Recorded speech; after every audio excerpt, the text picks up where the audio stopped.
Assalamu alaikum warahmatullahi wabarakatuh. Ashama harka fuunee jirra jirtu kabajamtootaa fi jaalatamtoota daawwattoota viidiyoo kanaa marti keessanuu itti aansuudhaan har'a immoo bifa haala ittiin zuumii appilikeeshina zuumii ittiin buufattanii banattan haala ajaa'ibaatiin isinitti argisiisa.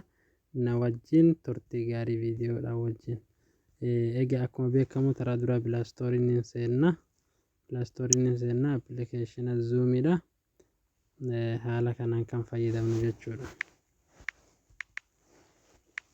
Zoom jennee barreessina sarchi goona irra dhoyna jechuudha. Haala kanaan nuu fide namoota miliyoona 500 oliitu jechuudha daawwata. Kanaaf waan buufadhee waan hin qabuuf oppiin godhee seena jechuudha.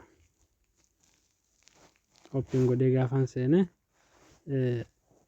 akkan haala kanaan naa fide jechuudha.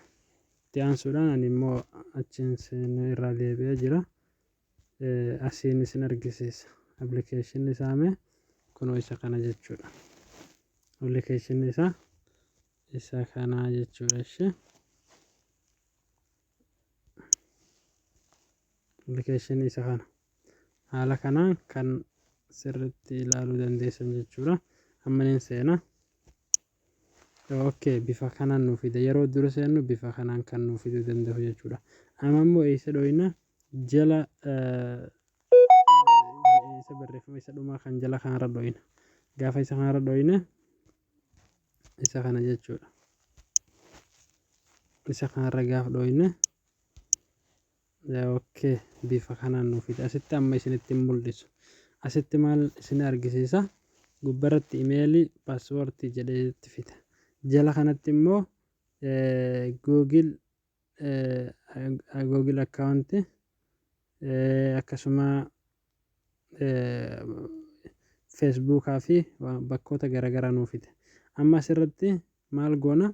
Isin amma isin argaa hin jirmu waan ta'eef hin argisiisu waan ta'eef bakkiiwwan nuti asirratti godhuu qabnu Google isa jedhu kana kan barreeffame yookaan immoo suuraan Google irra jiru kana isa kana dhoyinaa jechuudha.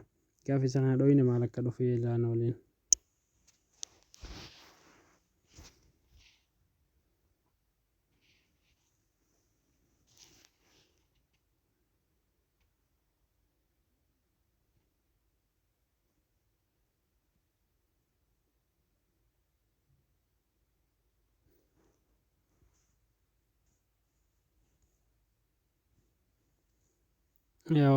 Bifa kanaan nuu dhufa. Bifa kanaan nuu dhufa. Asitti imeela haaraa barbaada.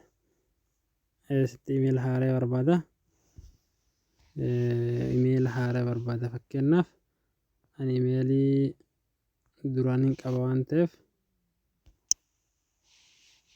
itti barreessa. Seef godha jechuudha.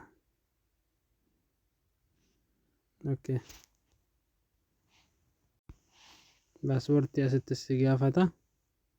Sarchiin godha.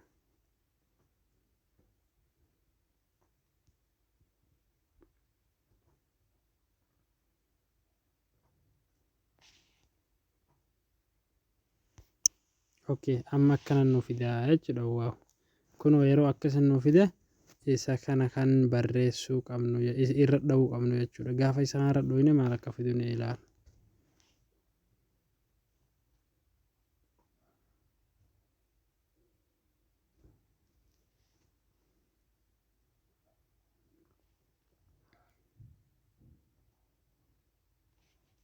Waaw maashaallah.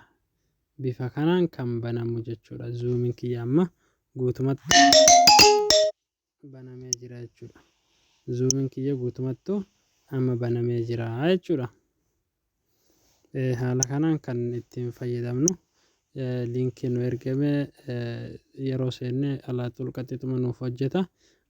Ammoo jechuun yoon isatti fayyadamuu barbaanne viidiyoo biraatiin kan isin sheer godhu jechuudha. Bifti ittiin banatan bifa kana amma banamee jira guutumatti. Amma immoo maaltu nu hafe ni beektaa? Kan biraa forfaayilii keenya yookaan immoo maqaa jijjiirrachuu waan barbaanne as dhoyna.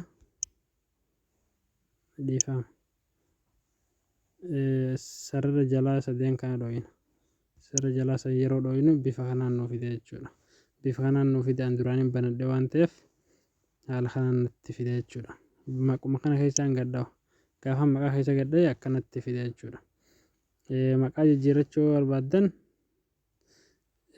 asumaan irraa jijjiirrachuu dandeessanii jechuudha. Maqaa jijjiirrachuu barbaannaan ani maqaa kiyya duraanii itti seef godhe waan ta'eef jijjiirrachuu hin barbaanne jechuudha. Kanaafuu bifa kanaan kan banachuu dandeessanii zuumiin keessan haala ajaa'ibaatiin kan isinii banamu kana fakkaata. Galatoomaa turtii gaarii isinii hawwa.